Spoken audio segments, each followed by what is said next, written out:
നമസ്കാരം. ചിങ്ങക്കൂറുകാരുടെ 2026 വിഷുഫലത്തെ പറ്റിയാണ് പറയുന്നത്. മകം, പൂരം, ഉത്രം ആദ്യത്തെ പാദം അടങ്ങിയതാണ് ചിങ്ങക്കൂറ്.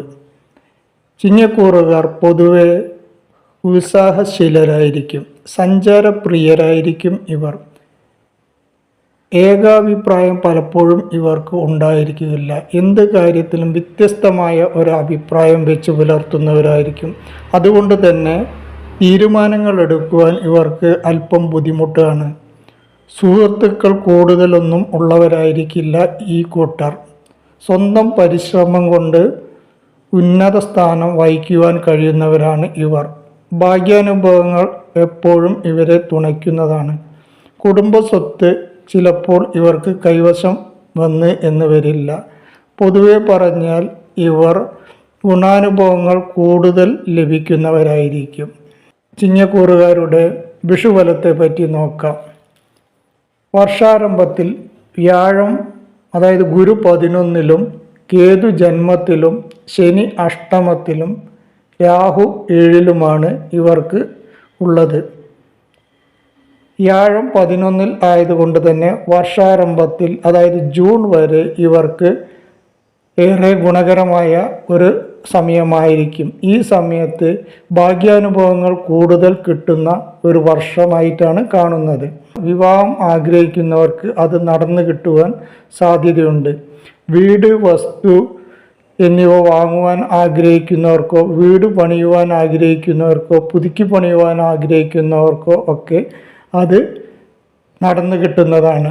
വാഹനം വാങ്ങുവാൻ ആഗ്രഹിക്കുന്നവർക്കും കാര്യം സാധിക്കുന്നതാണ്. ധനനേട്ടവും സന്താന യോഗവും സന്താനങ്ങളെ കൊണ്ടുള്ള നേട്ടവും ഒക്കെ ഈ സമയത്ത് ഇവർക്ക് വന്നു ചേരാം. വിദേശത്ത് പഠിക്കുവാൻ ആഗ്രഹിക്കുന്നവർക്ക് അതിനുള്ള സൗകര്യം ലഭിക്കുന്നതാണ്. വരുമാനത്തിൽ വർധനവ് ഉണ്ടാവുന്നതാണ്. ശനി അഷ്ടമത്തിൽ ആയതുകൊണ്ട് തന്നെ ചിലവ് വർദ്ധിക്കുന്നതും മനോദുഃഖം ഉണ്ടാകുവാനും ഈ സമയത്ത് സാധ്യതയുണ്ട്. കാര്യങ്ങൾക്കൊക്കെ ഒരു തടസ്സം വന്നു എന്ന് വരാം. ചില പ്രശ്നങ്ങളൊക്കെ അഭിമുഖീകരിക്കേണ്ടതായിട്ടും ഉണ്ട്. ബന്ധുക്കൾ തമ്മിൽ തർക്കമുണ്ടാകാതെ നോക്കേണ്ടതുണ്ട്. ഒരു കാര്യത്തിനും എടുത്തുചാട്ടം ഈ സമയത്ത് നല്ലതല്ല.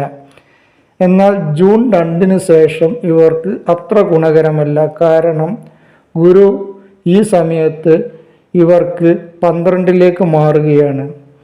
ഗുരു 12-ൽ ഗുണകരമായ ഒരു സ്ഥാനത്തല്ല എന്ന് പറയാം.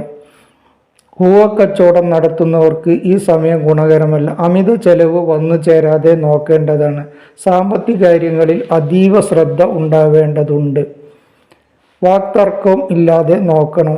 വായ്പ വാങ്ങുന്നതും കടം കൊടുക്കുന്നതും ഒക്കെ വളരെ അധികം ശ്രദ്ധിച്ച് ചെയ്യേണ്ടതാണ്. ചെലവ് വർദ്ധിക്കുവാനുള്ള സാധ്യതയും ഉണ്ട്. സംരംഭം തുടങ്ങുവാൻ ആഗ്രഹിക്കുന്നവർക്ക്, വ്യവസായം നടത്തുവാൻ ആഗ്രഹിക്കുന്നവർക്ക്, അല്ലെങ്കിൽ വ്യവസായം തുടങ്ങുവാൻ ആഗ്രഹിക്കുന്നവർക്ക് ഈ സമയം അത്ര ഗുണകരമല്ല. വീഴ്ച ഉണ്ടാകാതെ ശ്രദ്ധിക്കേണ്ടതാണ്. രോഗാരിഷ്ടതകൾ ഉണ്ടാകുവാനും സാധ്യതയുണ്ട്. അനാവശ്യ യാത്രകൾ ഈ സമയത്ത് വന്നു ചേർന്നേക്കാം. വാക്ക് പാലിക്കാതെ വരുന്ന ഒരു അവസ്ഥയും വന്നു എന്ന് വരാം. തർക്കങ്ങളിൽ ഏർപ്പെടാതെ ഒഴിഞ്ഞു മാറുന്നതാണ് നല്ലത്. സുഹൃത്ത് ബന്ധം അത്ര ഗുണകരമായി കൊള്ളണമെന്നില്ല. സഹപ്രവർത്തകരുമായി സംസാരിക്കുമ്പോൾ അല്ലെങ്കിൽ ഇടപെടുമ്പോൾ അവർക്ക് ഉചിതമല്ലാത്ത കാര്യങ്ങളിൽ ഏർപ്പെടുന്നത് അത്ര ഗുണകരമല്ല. തർക്കം ഉണ്ടാകുവാനും സുഹൃത്ത് ബന്ധം നഷ്ടപ്പെടുവാനും ഒക്കെ ഈ സമയത്ത് സാധ്യതയുണ്ട്. ഡിസംബറിന് ശേഷം രാഹുകേതുക്കൾക്ക് ഒരു മാറ്റം ഉണ്ടാകുന്നതോടെ ഈ പ്രശ്നങ്ങൾക്കെല്ലാം ഒരു മാറ്റം വന്നു ചേരുന്നതാണ്.